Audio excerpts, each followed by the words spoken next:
더해지는 믿음, 더해지는 축복이라고 하는 주제의 말씀을 가지고 지난주에 이어서 오늘도 이 말씀을 마무리하도록 하겠습니다.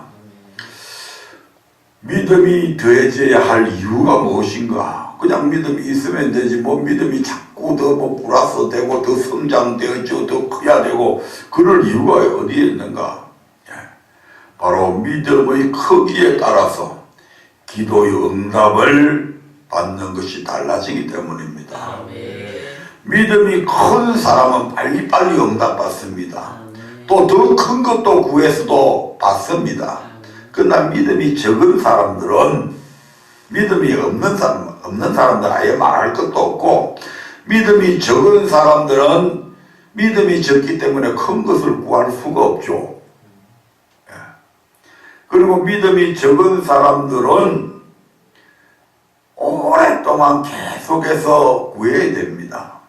하지만 믿음이 큰 사람에게 있어서는 모든 기도의 제목들 또한 빨리빨리 응답되어짐을 믿어야 할 것입니다. 또한 더 큰 것도 응답을 받을 수가 있기 때문입니다. 두 번째로 믿음이 있어야 하나님의 능력을 체험할 수 있습니다. 믿음이 크면 클수록 하나님의 능력도 더 많이 체험할 수 있습니다. 수많은 사람들이 예수님의 옷깃을 스쳐가고 만졌지만 병이 나은 사람은 12년 동안 헬루증을 앓고 있던 이 여인 한 사람뿐이었다 이 말입니다. 왜냐하면 그 여인의 믿음이 가장 그 군중 속에서 가장 큰 믿음을 그 여인네가 가졌기 때문입니다. 슬로보닉의 여인은 비록 이방 여자지만 주님께서 그렇게 자기에게 모욕적인 그런 말을 듣고서도 뒤로 물러가지 아니하고 주님 앞에 주여 개도 주인의 상에서 떨어지는 부스러기를 먹고 살지 않습니까? 그러면서 그 부스러기의 은혜라도 달라고 그렇게 하면 내 딸이 나을 수 있다고 하는 그 믿음을 갖고 주님 앞에 나오니까 주님께서 딸아 내 믿음이 크다 그러면서 치료해 주시잖아요. 아멘. 네.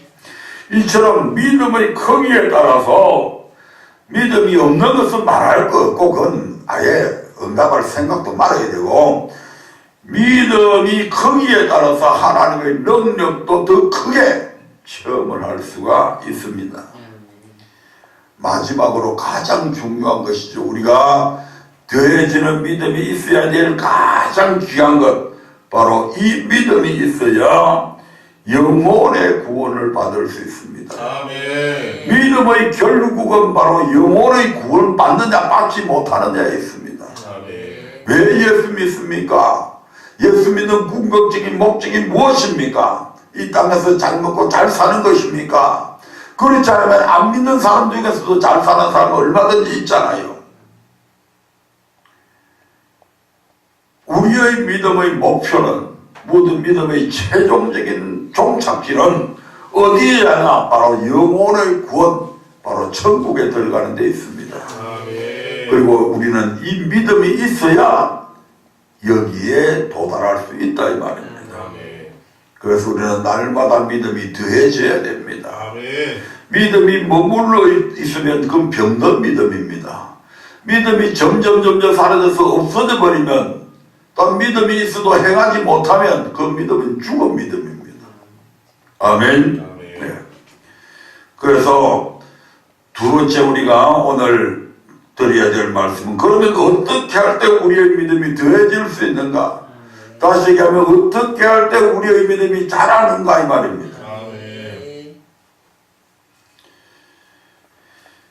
그래서 이 시간에는 우리의 믿음이 더해지기 위해서는 어떻게 해야 되는지 알아봄으로써 이 새해에는 우리 모두에게 믿음이 날마다 더욱더 자라나는 은혜가 있기를 주님의 이름으로 축복드립니다. 믿음이 더해지는 방법 어떻게 하면 믿음이 더해질 수 있을까? 첫째로 하나님의 말씀을 잘 들어야 합니다. 왜 하나님의 말씀을 잘 들어야 되는가? 로마서 10장 17절에서는 이렇게 말씀을 하고 있습니다. 하나님의 말씀을 잘 들어야 우리의 믿음이 자라난다고 합니다. 같이 읽어보겠습니다. 시작. 그러므로 믿음은 들음에서 나며 들음은 그리스도의 말씀으로 말미암았느니라. 아멘. 믿음은 듣는 데서 난다고 이야기합니다. 아멘. 즉 사람은 무슨 말을 듣든지 그 들은 대로 믿음이 생기고 생각난 그 믿음대로 행하게 된다는 것입니다. 아멘. 화가 하나님께서 먹지 말라고 명하신 선악을 알게 하는 나무의 실과를 먹게 된 이유가 어디에 있습니까? 창세기 3장 4절 6절의 말씀을 통해서 한번 살펴보겠습니다. 한마디로 화는 하나님의 말씀을 잘못 듣고 있었다 이 말입니다. 정확하게 하나님의 말씀을 정확하게 제대로 듣는 거하고 대강 듣는 거하고 어렴풋이 아는 것하고는 전혀 차원이 틀린다는 얘기죠. 아멘. 읽어봅니다. 뱀이 여자에게 이르되 너희가 결코 죽지 아니하리라. 너희가 그것을 먹는 날에는 너희 눈이 밝아 하나님과 같이 되어 선악을 알 줄을 하나님이 아심이니라. 여자가 그 나무를 본즉 먹음직도 하고 보암직도 하고 지혜롭게 할 만큼 탐스럽기도 한 나무인지라. 여자가 그 실과를 따먹고 자기와 함께한 남편에게도 주매 그도 먹은지라. 아멘. 하나님은 분명히 선악을 알게 하는 나무의 실과를 먹는 날에는 정령 죽으리라고 그렇게 말씀을 하셨습니다. 그런데 뱀은 결코 죽지 않는다. 오히려 그 실과를 먹으면 하나님과 같이 된다고 하를 유혹하였습니다. 이 같은 뱀의 말을 듣고 선악을 알게 하는 나무의 실과를 쳐다보니까 뱀의 말을 듣고 쳐다보니까 그 실과가 그 선악과가 먹음직스럽고 보암직스럽고 탐스럽게 할 만큼 지혜로운 과실로 보였다 이 말입니다. 아멘. 뱀, 즉 마귀가 하는 말을 들음으로써 마귀의 말에 대한 믿음이 생겨나게 된 것입니다. 아멘. 결국 하나는 하나님께서 먹지 말라고 한 열매를 먹고 자기와 함께한 남편에게도 주어 먹게 하였습니다. 이처럼 하나님의 말씀과 반대되는 마귀의 말을 들으면 그에 대한 믿음이 생겨나게 되고 결국 하나님의 말씀을 버리고 마귀의 말을 쫓아 불순종의 길을 가게 된다 이 말입니다. 이것은 하뿐만 아니고 이스라엘 백성의 가나안 정탐 사건을 통해서도 잘 알 수가 있습니다. 이스라엘 백성들은 가데스 바네아에서 12명의 정탐꾼을 보내 40일 동안 가나안 땅을 정탐하게 합니다. 그 땅을 탐지하고 돌아온 12정탐꾼 중에서 여호수아와 갈렙을 제한 10명은 어떻게 보고를 합니까? 민수기 13장 31절부터 33절의 말씀을 한번 보겠습니다.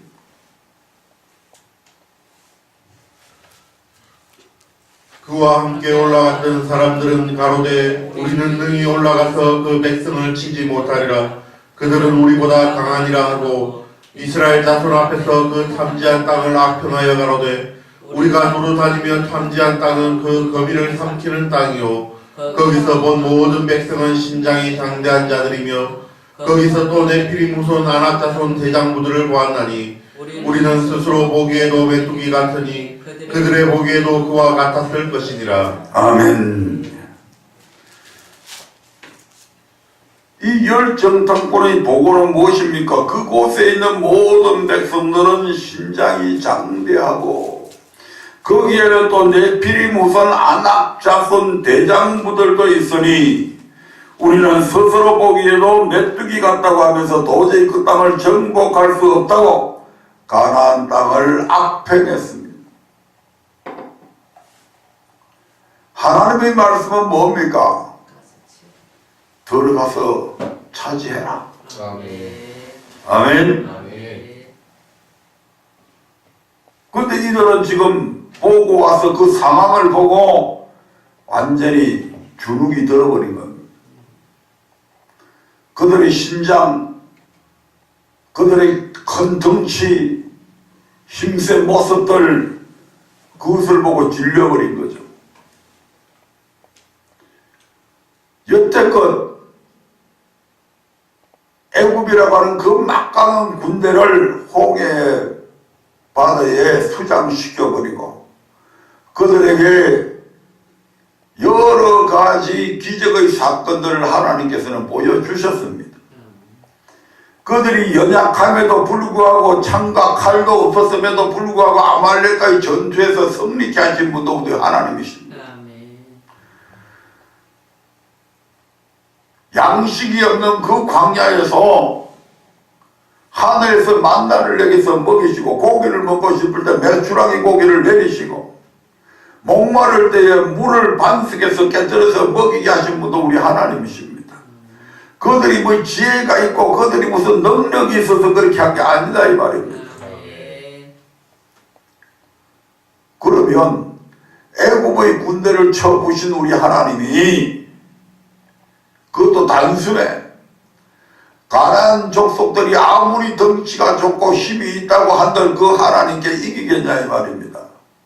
하나님이 들어가라고 하면 들어가야죠.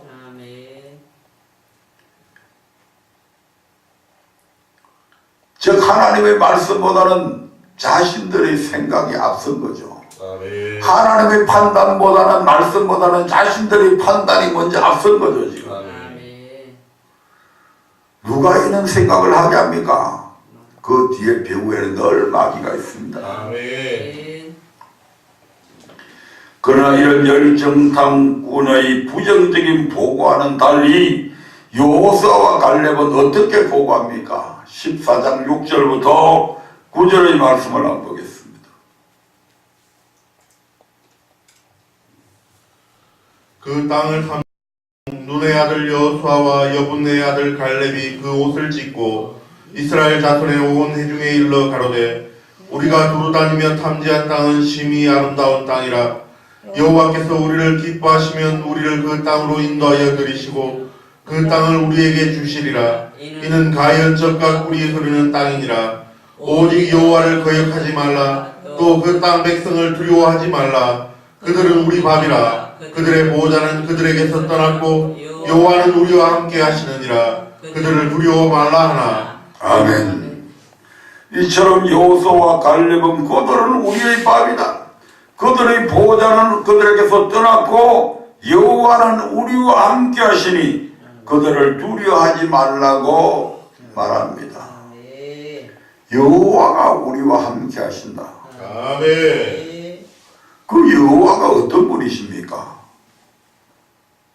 그 여호와가 어떤 분이십니까? 오직 상천하지의 여호와만 하나님이시고 그분만이 전능하신 분이고 그분만이 참 신이시잖아요. 온 우주와 만물을 창조하시고 애굽의 왕을 굴복시키시고 애굽의 모든 군대를 단 한순간에 홍해바다에 수장시켜버리시고 어떤 썩물도 마시지 못할 물도 달게 하셔서 마시게도 만들어주시고 강야에서 오아시스를 그들에게 경험하게 하시고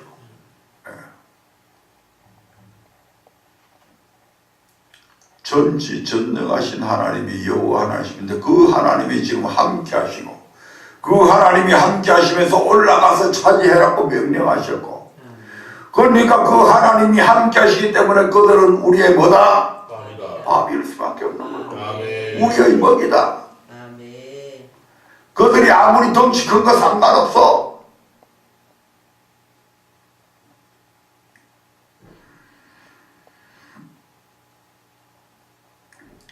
그러나 이스라엘 백성은 누구의 말을 듣습니까? 결국 열정탐꾼의 말을 듣게 되잖아요. 아멘. 바로 이 열정탐꾼의 말은 부정적인 말이요 원망하는 말들이요 그것은 결국 누구로부터 나오는 말이다? 마귀로부터 나오는 말이다 이 말입니다. 아멘. 디모데후서 1장 7절에 보면 하나님이 우리에게 주신 마음은 이렇게 두려워하는 마음이 아닙니다. 아멘. 시시하게 적들을 보고 두려워하는 그런 마음이 아니다 이 말입니다. 같이 읽어봅니다. 하나님이 우리에게 주신 것은 두려워하는 마음이 아니요 오직 능력과 사랑과 근신하는 마음이니. 아멘. 하나님께서 우리에게 하나님의 말씀에 순종하는 하나님의 백성들에게 주시는 마음은 두려워하는 마음이 아니다. 아멘. 능력과 사랑과 근신과 긍정적인 마음들, 그런 마음들을 우리 하나님께서 주신다고요. 아멘. 다윗이 블레셋의 장수 그 큰 골리앗 키가 2m 70에 이르는 그 엄청난 거인 앞에 이 소년 다윗이 창과 칼도 아닌 물맷돌 5개를 들고 그 앞에 나갈 수 있는 것은 하나님이 함께 하셨기 때문에 가능했던 일입니다. 아멘. 하나님이 함께 하시니까 하나님은 두려움을 다윗의 마음에 두려움이 싹 없애버리잖아요. 아멘. 누가 감히 이스라엘의 모든 군대 왕들까지도 그 골리앗의 찌렁찌렁 울리는 그 꽝 소리에 주눅이 들어서 그냥 굴 속에 숨어서 꼼짝달싹을 못하고 있던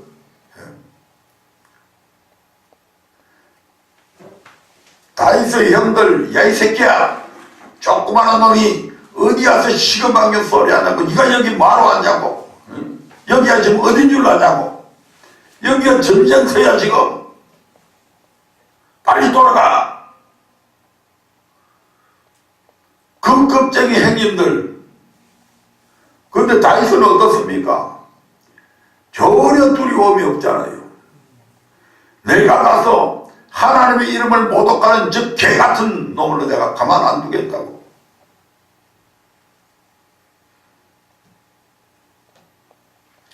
하나님께서 우리에게 주시는 마음은 불의한 것들을 보고 개를 떨고 두려워서 떠는 그런 마음이 아니다 이 말이에요. 아멘.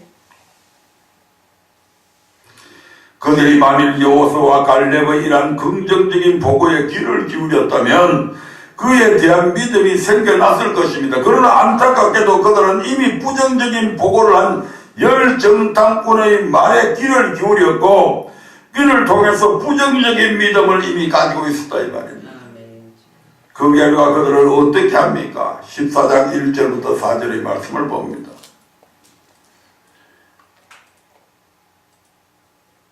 민수기 14장 1절부터 4절입니다. 온 회중이 소리를 높여 부르짖으며 밤새도록 백성이 곡하였더라.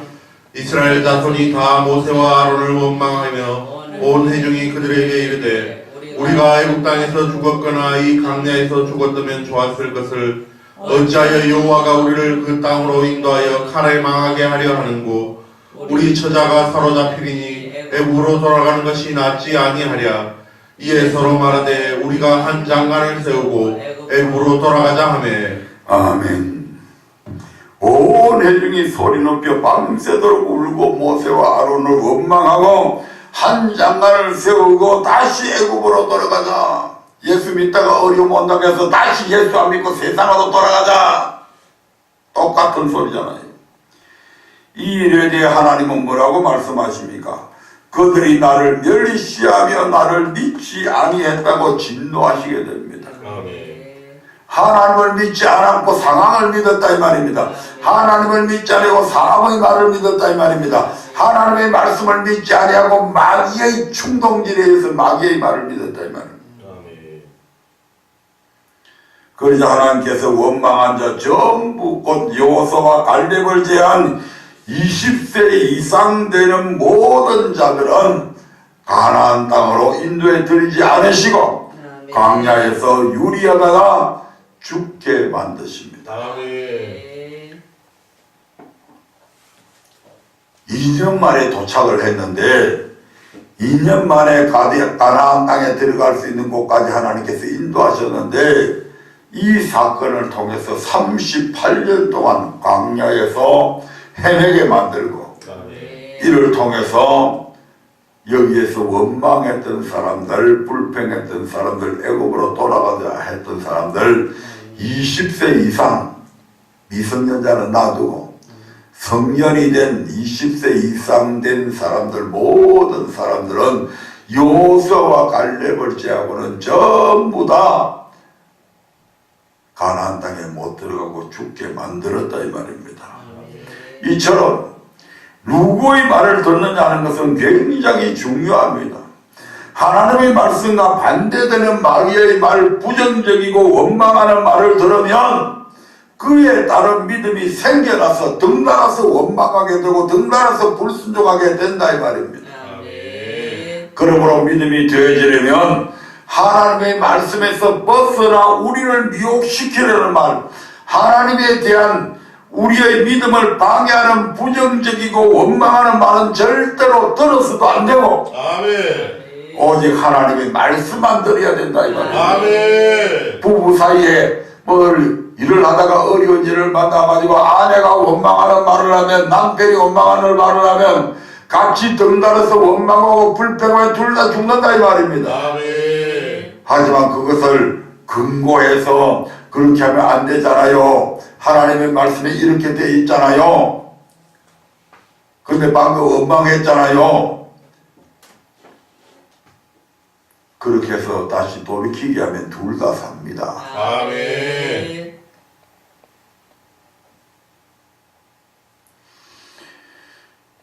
이를 위해서 우리는 베레아 사람들처럼 간절한 마음으로 하나님의 말씀을 받되 그 말씀이 정말 그러한가야 날마다 성경을 삼가여 말씀에서 벗어난 것은 즉시 물리쳐야 됩니다. 새해에는 이처럼 하나님의 말씀만을 듣고 묵상함으로써 믿음이 되어지는 그런 은혜가 있으시기를 간절히 부탁을 드립니다. 다음으로 믿음이 되어지기 위해 우리는 어떻게 해야 합니까? 두 번째는 바로 기도해야 합니다. 아멘. 마태복음 17장에 보면 예수님께서 높은 산, 소위 말하는 변화산이라고도 이야기하죠. 그 높은 산에서 영광스러운 모습으로 변행되신 후에 거기서 산 아래에 내려옵니다. 그게 내려왔을 때에 귀신 들린 한 아이의 아버지가 아이를 제자들에게 데리고 왔으나 제자들이 이를 고치지 못하고 있었습니다. 이에 아이의 아버지는 예수님께 나와서 자기의 아들을 고쳐달라고 간청하였는데 예수님이 꾸짖으시니까 귀신이 떠나가고 아이가 깨끗하게 나았습니다. 이를 이상히 여긴 이 제자들이 나중에 그 사람이 가고 나서 예수님께 종용이 예수님께 나와 물어보죠. 주님, 우리는 어찌해서 쫓아내지 못하였습니까? 우리도 귀신을 꾸짖고 했는데요. 이 무릎에 예수님은 어떻게 말씀하십니까? 마태복음 17장 20절의 말씀을 같이 읽어봅니다.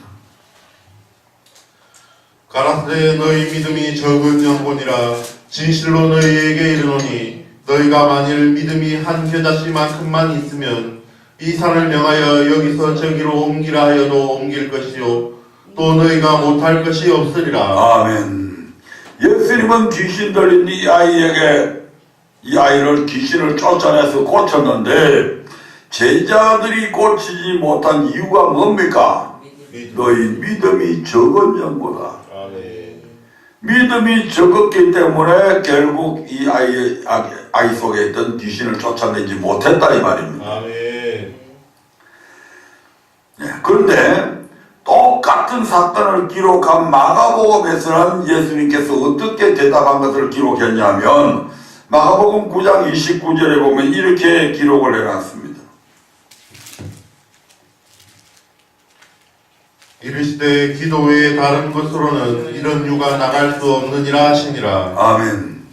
주님, 우리는 어찌해서 쫓아내지 못했습니까? 라고 물어봤는데 마태복음에서는 너희 믿음이 적은 영보다 라고 그렇게 기록이 되어져 있는데 이 마가복음에서는 뭐라고 했어요?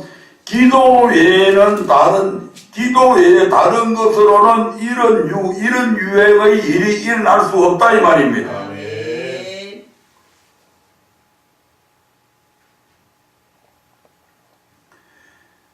그러면 이 두 말씀을 비교해 보면 이게 다른 말이냐? 아니요, 같은 말입니다. 아멘. 왜 같은 말이냐 하면 제자들이 믿음이 적었기 때문에 귀신을 쫓아내지 못했다고 하는 것은 꼭 그들의 기도가 부족했기 때문에 쫓아내지 못했다는 말과 같다 이 말입니다. 아멘. 즉 믿음이 적다는 것은 기도가 부족하다는 것을 뜻하고 이를 바꿔 말하면 기도할 때 믿음이 자라나게 된다는 것입니다. 아멘. 우리가 어떤 일을 할 때에 그냥 하려면 두려움이 생기잖아요. 안 해본 일들 또는 해본 일들을 할 때라도 뭔가 새로운 일을 하나 탁 부딪히면 두려움이 생기잖아요. 아멘. 어떤 병자가 왔다. 치료를 해야 되는데 기도하지 않고 그냥 무슨 이게 나을 수 있을까 이런 생각이 들잖아요. 즉 믿음이 없다 이 말입니다. 그런데 그 환자를 오기 전에 미리 기도를 열심히 준비하면 하나님께서 우리의 심령에 뭘 줘요? 믿음을 주시잖아요. 아, 낫겠다. 치료할 수 있겠다. 나는 못하지만 전능하신 하나님께서 지금 기도해서 성령으로 충만되어 있는데 무슨 겁이 나겠어요? 기도와 믿음은 별개 떨어져 있는 게 아니다 이 말입니다. 기도하면 믿음이 생겨진다 이 말입니다. 아멘. 그런데 기도 외에는 이런 일이 일어나지 않는다는 말이나 믿음이 없이는 이렇게 못한다는 말은 같은 말이다. 아멘. 그러면 왜 기도할 때 믿음이 자라게 될까요? 누가복음 11장 13절을 보겠습니다. 왜 기도할 때 믿음이 자라나게 될까?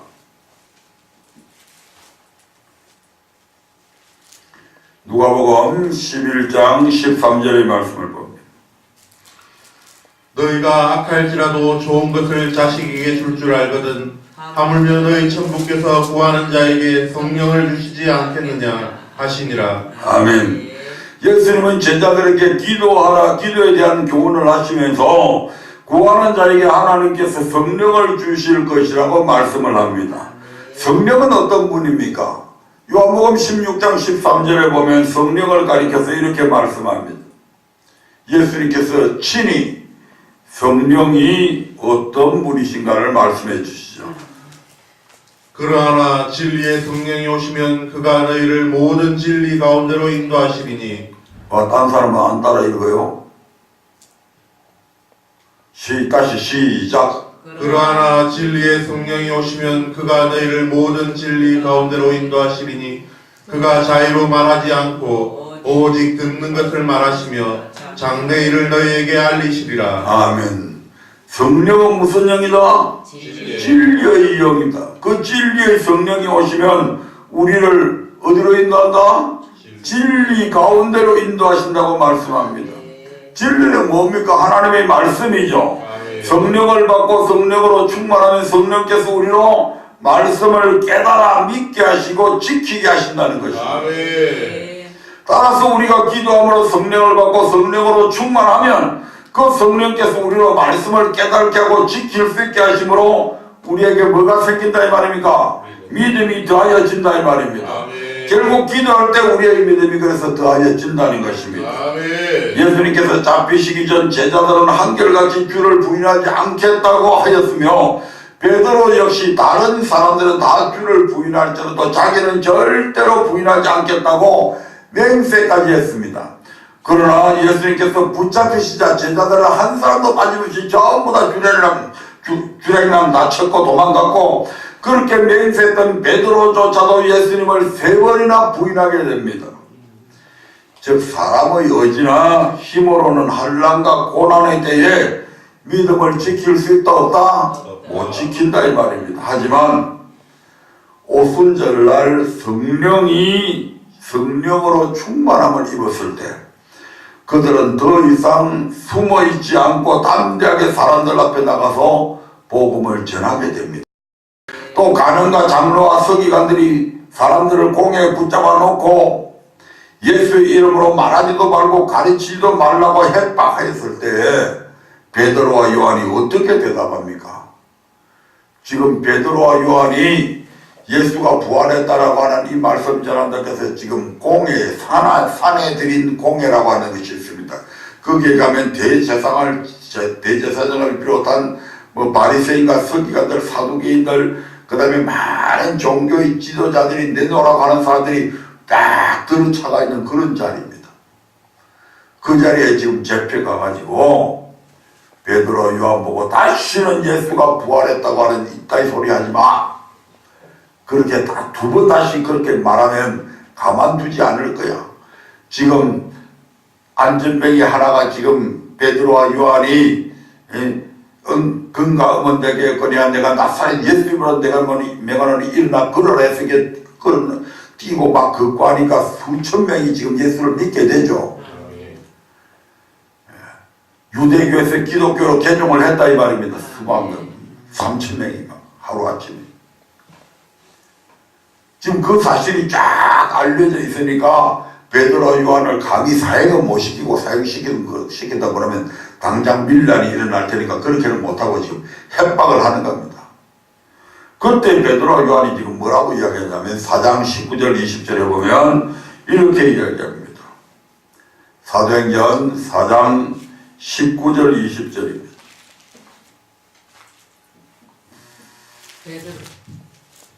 베드로와 요한이 대답하여 가로되 하나님 앞에서 너희 말 듣는 것이 하나님 말씀 듣는 것보다 옳은가 판단하라. 우리는 보고 들은 것을 말하지 아니할 수 없다 하니. 아멘.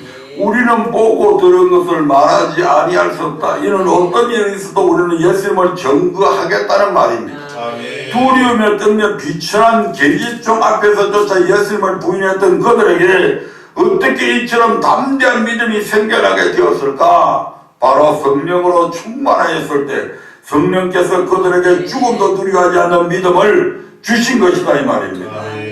그러면 사도들은 어떻게 해서 성령의 충만함을 받았을까요? 즉 사도들은 성령을 어떻게 받았냐 이 말입니다. 사도행전 1장 12절부터 14절의 말씀을 봅니다.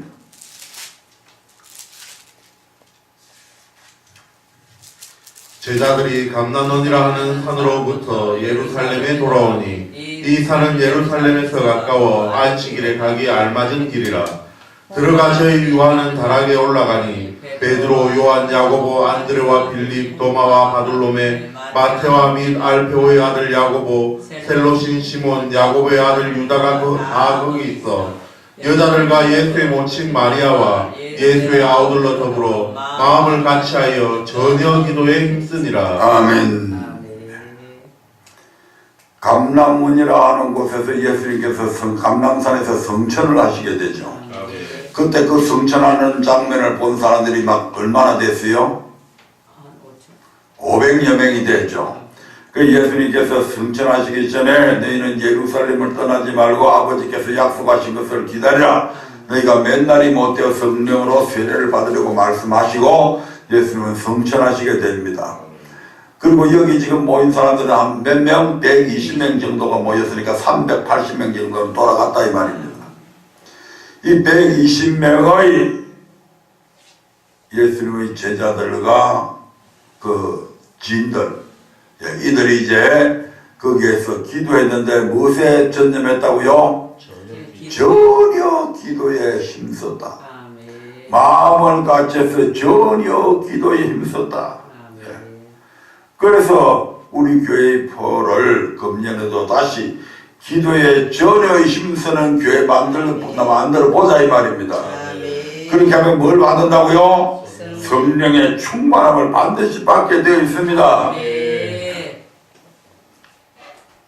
이처럼 기도할 때 하나님은 우리에게 성령을 충만하게 주시는데 이 성령께서 죽음도 두려워하지 않는 강하고 담대한 마음을 우리에게 더하여 주십니다. 그래서 어디에 나가서든지 전도할 수 있게 만들어 주시고 누구 앞에서 학자들 앞에서도 당당하게 말할 수 있게 해주시고 지금 예수님의 제자들은 좀 학문적으로 많이 뒤떨어진 사람들이잖아요. 그 근데 그들이 지금 바리새인들, 서기관들, 그 다음에 아주 학문이 깊은 많은 사람들, 종교의 지도자들 그 앞에서 어디라고 거기가? 에? 학문의 수준으로 따지면 베드로나 요한은 완전히 밑바닥입니다. 이 사람들에 비하면. 아멘. 근데 그들 앞에서 지금 전혀 두려워하지 않잖아요. 아멘. 그 앞에서 당당하게 얘기하잖아요. 그래서 여러분들이 나는 못 배워서 전도 못한다. 천만의 말씀, 만만의 콩떡 같은 사람입니다. 성령의 충만함을 입으면 학자 앞에서도 가서도 당당하게 예수 믿으세요. 예수 믿어야 되는지 당당하게 얘기할 수 있다 이 말이에요. 아멘. 뭐 사장, 이사 상관없어요. 문제는 우리가 성령으로 기도하지 않기 때문이요, 성령으로 충만하지 않았기 때문에 그렇게 못한다 이 말이에요. 아멘. 그러므로 이 새해에는 기도에 정말 전에 힘써셔서 날마다 믿음이 더해지는 은혜가 있으시기를 주님의 이름으로 축원드립니다. 아멘. 계속해서 믿음이 더해지기 위해서는 어떻게 해야 되는지 알아보겠습니다. 세 번째로 작은 말씀에도 순종해야 합니다. 아멘. 어떤 말씀요? 작은 말씀, 우리가 대수롭지 않게 여기는 말씀에도 순종해야 된다 이 말입니다. 누가복음 17장 5절에 보면 사도들이 예수님께 나와 우리에게 믿음을 더하소서라고 간청을 합니다. 이때 예수님은 어떻게 말씀하십니까? 누가복음 17장 6절의 말씀을 한번 보겠습니다. 누가복음 17장 6절입니다. 주께서 가라사대 너희에게 겨자씨 하나할 만한 믿음이 있었다면 이 뽕나무더러 뿌리가 뽑혀 바다에 심기우라 하였을 것이요 그것이 너희에게 순종하였으리라. 겨자씨 하나할 만한 믿음만 있으면 그렇게 된답니다. 그러면 겨자씨 하나할 만한 믿음이라고 하는 것은 어떤 믿음을 가리켜서 겨자씨 하나할 만한 믿음이라고 하냐? 겨자씨는 씨 중에서 가장 적은 씨입니다. 그리고 예수님은 씨는 하나님의 말씀이라고 누가복음 8장 11절에서 말씀을 하셨죠. 그러므로 겨자씨는 하나님의 말씀 중에서 가장 작은 말씀을 뜻합니다. 우리가 흔히 가장 대수롭지 않게 생각하는 말씀으로 생각하면 됩니다. 정 믿음에는 죽은 믿음이 있고 산 믿음이 있습니다. 그러면 어떤 믿음이 죽은 믿음이고 어떤 믿음이 산 믿음일까요?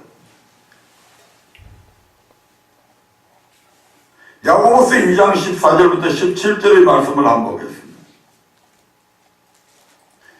겨자씨는 비록 적지만 생명력은 다른 어떤 것보다도 강하죠. 아멘. 적은 믿음이라도 살아있는 믿음. 살아있는 믿음이라고 하는 건 뭡니까? 하나님의 말씀에 순종하는 믿음이다 이 말이에요. 야고보서 2장 14절부터 17절 시작. 내 형제들아 만일 사람이 믿음이 있노라 하고 행함이 없으면 무슨 이익이 있으리요? 그 믿음이 능히 자기를 구원하겠느냐? 만일 형제나 자매가 헐벗고 일용할 양식이 없는데 너희 중에 누구든지 그에게 이르되 평안히 가라 더욱게 하라 배부르게 하라 하며 그 몸에 쓸 것을 주지 아니하면 무슨 이익이 있으리요? 이와 같이 행함이 없는 믿음은 그 자체가 죽은 것이라. 아멘. 믿음이 있노라고 행함이 없으면 그 믿음은 아무 유익이 없고 행함이 없는 믿음은 그 자체가 죽은 것이라고 말씀합니다. 26절 한번 볼까요? 영혼 없는 몸이 죽은 것 같이 행함이 없는 믿음은 죽은 것이라. 아멘. 마치 우리의 몸에서 영혼이 빠져나가 버리면 죽죠. 마찬가지로 영혼 없는 몸이 죽은 것 같이 행함이 없는 믿음은 죽은 믿음이며 반대로 행함이 있는 믿음, 즉 말씀에 순종하는 믿음은 산 믿음이다 이 말입니다. 그러므로 겨자씨 하나를 말한 믿음에서 이 믿음은 바로 행함이 있는 산 믿음을 가리킵니다. 따라서 겨자씨 하나를 말한 믿음이라는 것은 하나님의 말씀 중에서 가장 작은 말씀이라도 순종하는 믿음을 뜻하며 그런 믿음이 있을 때 뽕나무더러 뿌리가 뽑혀서 바다에 심기우라 이렇게 명령을 하면 그대로 이루어지게 된다는 얘기죠. 한마디로 가장 작은 하나님의 말씀이라도 그 말씀에 순종하면 우리의 믿음이 자라나게 되어 있다 이 말입니다. 아멘. 성경은 하나님께서 우리에게 명하신 모든 말씀을 지켜 행하라고 말씀합니다. 아멘. 아멘. 아멘. 지켜 행해라. 아멘. 뭐 말입니까? 산 믿음을 가지라 이 말입니다. 아멘. 신명기 5장 29절에 보면 다만 그들이 항상 이 같은 마음을 품어 나를 경외하며 나의 모든 명령을 지켜서 그들과 그 자손이 영원히 복받기를 원하노라. 아멘. 아멘. 지키라고 그러는데 하나님의 모든 명령이 율법인데 아멘. 그제 삼천포 가서 우리 박건사한테 시간이 더 있었으면 내가 이야기를 더 오래 했을 텐데 출근 시간이 급하다고 그래서 율법 지킬 수 없잖아요. 서슴없이. 율법은 하나님을 섬기라고 모세를 통해서 주신 말씀입니다. 지킬 수 없어서 하나님은 안 지켰다고 다 멸망을 시켜버렸는데 그 하나님은 지킬 수 없는 율법을 줘가지고 못 지킨다고 멸망시키는 그런 악한 하나님이다 이 말입니까? 아니잖아요. 아멘. 아멘. 우리가 조금만 생각을 해보면 알 수 있는데 다른 사람들한테 그렇게 들어서 그렇다 이 말이에요. 신명기 5장 33절에서도 말씀합니다. 한번 볼까요? 신명기 5장 33절 시작. 너희 하나님 여호와께서 너희에게 명하신 모든 도를 행하라. 그리하면 너희가 삶을 얻고 복을 얻어서 너희의 얻은 땅에서 너희의 날이 장구하리라. 아멘. 모든 도를 행해라. 아멘. 그리하면 이렇게 나오잖아요. 아멘. 아멘. 6장 24절 보겠습니다.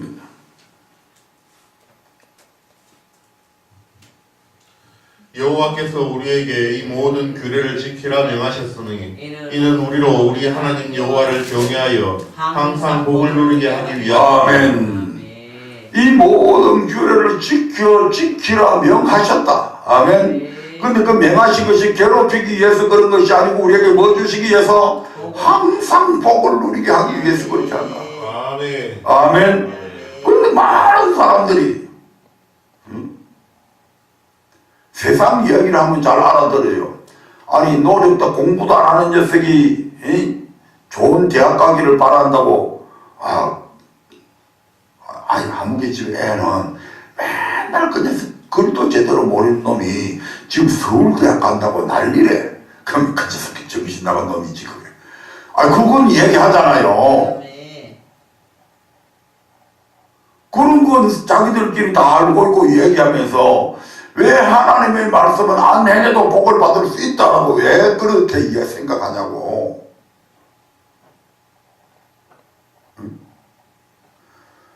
명한 대로 하면 해주겠다는데 하나님은. 아멘. 신명기 8장 1절 봅니다.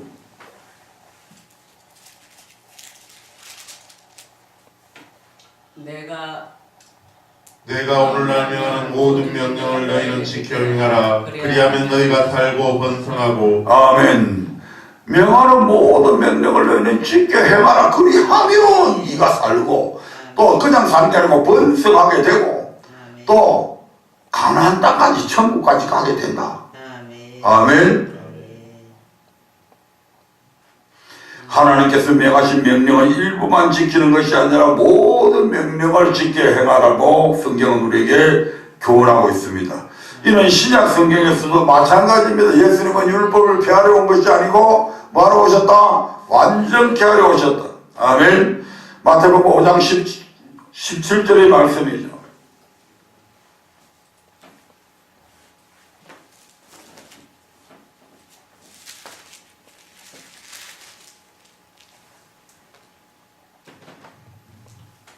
내가 율법이나 선지자나 폐하러 온 줄로 생각지 말라. 폐하러 온 것이 아니오 완전케 하려 함이로다. 아멘. 또한 계명 중에 지극히 작은 것 하나도 버리고 그같이 사람을 가르치는 자는 비록 천국에 들어가는 한이 있다 할지라도 천국에서 가장 작다 이 걸음을 받게 된다. 5장 19절.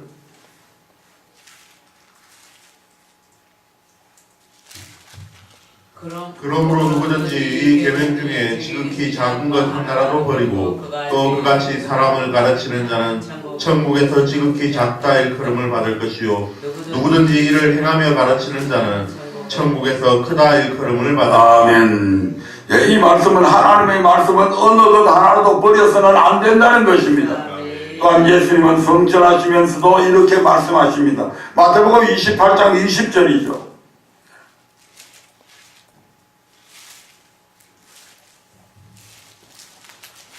내가 너희에게 분부한 모든 것을 가르쳐 지키게 하라. 볼지어다 내가 세상 끝날까지 너희와 항상 함께 있으리라 하시니라. 예수님께서 분부한 모든 말씀들을 가르쳐 지키게 하라고 말씀합니다. 그리고 계시록 22장에서는 하나님의 말씀 외에 그 외의 것을 더하면 재앙들을 더하여 주고 연대 말씀에서 하나라도 제하면 생명나무와 및 거룩한 성의 참잠을 제하여 버리시겠다고까지 합니다. 즉 영원한 생명에 그러므로 우리는 하나님의 말씀 중에서 그 어떤 말씀도 별단코 소홀히 여겨서는 안 됩니다. 우리가 보기에는 작은 말씀 같지만 하나님 보시기에는 모든 말씀이 똑같이 귀한 말씀이므로 다 지켜야 한다는 것입니다. 네, 그렇기 때문에 우리가 볼 때 소홀히 여겨도 될 것 같은 작은 말씀이라도 그대로 순종할 때 믿음이 더하여집니다.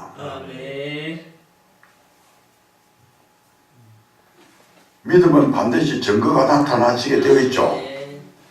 작은 말씀이라도 순종하면 하나님께서는 그 순종한 한 사람에게 약속하신 대로 뭔가를 해주죠.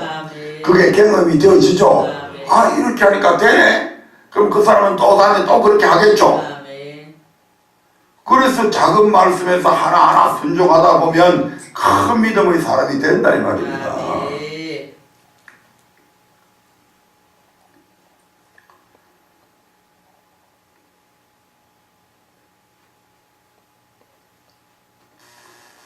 마지막으로 무익한 종의 자세를 가질 때에 믿음이 더해집니다.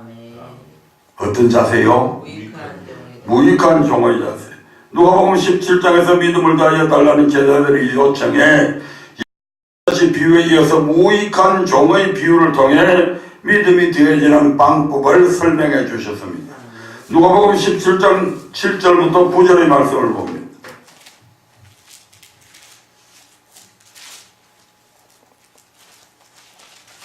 너희 중에 네게 밭을 갈거나 양을 치거나 하는 종이 있어 밭에서 돌아오면 저들어 곧 와 앉아서 먹으라 할 자가 있느냐? 도리어 저들어 내 먹을 것을 예비하고 이를 띠고 나의 먹고 마시는 동안에 수종을 들고 너는 그 위에 먹고 마시라 하지 않겠느냐? 아멘.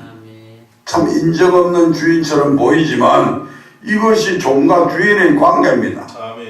종일토록 밭을 갈고 양을 치고 돌아온 종에게 주인은 이제 쉬고 먹으라 오늘 수고했다 이렇게 하지 않는다 이 말입니다.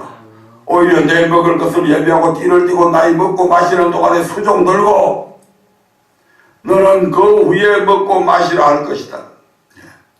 이때 그 종은 어떻게 해야 합니까? 종일 일을 하여 몸이 피곤할지라도 주인이 명한 대로 다 행하여야 한다고 성경은 그렇게 가르칩니다. 또한 그 종이 명한 대로 하였다고 해서 그 종에게 싹스를 주거나 수고했다고 인사하는 주인은 없다 이 말입니다. 그럼에도 종은 아무런 원망도 불평돼서는 안 된다 이 말입니다.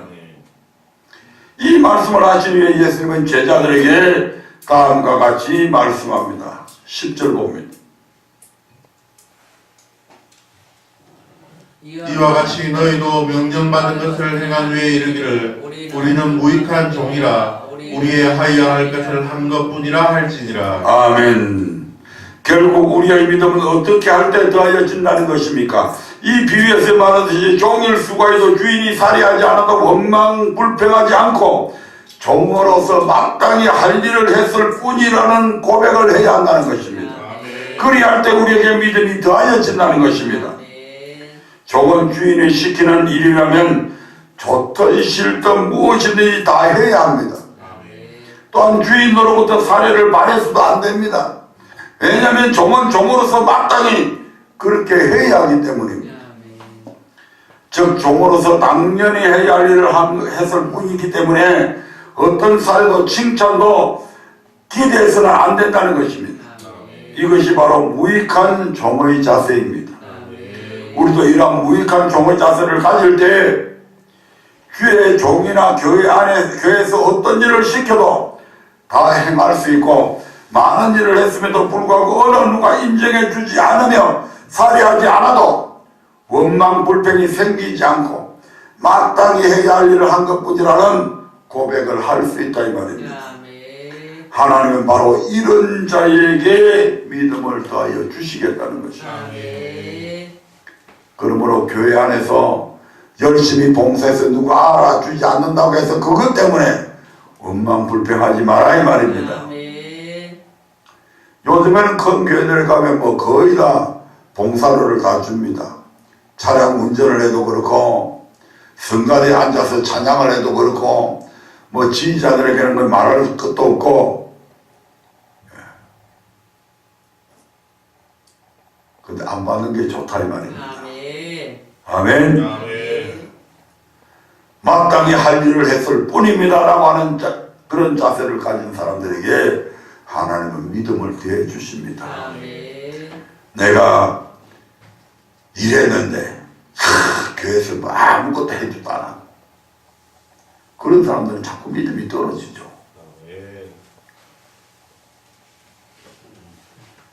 봉사료 꼬박꼬박 챙기는 그 사람이 믿음이 생기겠습니까? 안 생깁니다. 봉사료 그냥 줬겠습니까? 그런 데서 입이 티 나오고 하니까 결국 책정된 거 아닙니까? 믿음 안 자란다 이 말입니다. 그러므로 여러분 주의 일을 할 때나 교회를 할 때 항상 나는 무익한 종이다 라고 하는 자세를 가지시기 바랍니다. 그리할 때 하나님께서 반드시 여러분의 믿음을 더하여 주실 것입니다. 말씀을 맺겠습니다. 히브리서 11장 6절에서 믿음이 없이는 기쁘시게 못하나니 라고 말씀하고 있습니다. 믿음이 있어야 기도의 응답을 받을 수 있고 삶 가운데 하나님의 능력도 체험할 수 있고 결국에는 영혼의 구원, 그 천국에 들어가는 구원도 받게 됩니다. 그러므로 우리의 믿음은 날로 더해져야 합니다. 어떻게 할 때 믿음이 더해진다고 했습니까? 첫 번째로 하나님의 말씀을 잘 들을 때 믿음이 더해집니다. 둘째로 기도할 때 믿음이 더해집니다. 셋째로 작은 말씀에도 순종할 때 믿음이 더해집니다. 넷째로 외우기만 하지 말고 꼭 실천하시기 바랍니다. 성장하지 않는 것은 죽은 것입니다. 만일 여러분의 믿음이 성장하지 않고 있다면 우리의 믿음은 병들었거나 죽은 것임을 깨달아야 합니다. 그러므로 새해에는 하나님의 말씀 듣기를 더 사모하고 기도에 더욱 힘쓰고 작은 말씀에도 순종해서 무익한 종의 자세를 가지시기를 주님의 이름으로 부탁드립니다. 그래 이 새해에는 작년보다 믿음이 더하여지고 그에 따라서 하나님께서 약속하신 대로 축복도 더하여지는 역사가 나타나기를 주님의 이름으로 축원드립니다.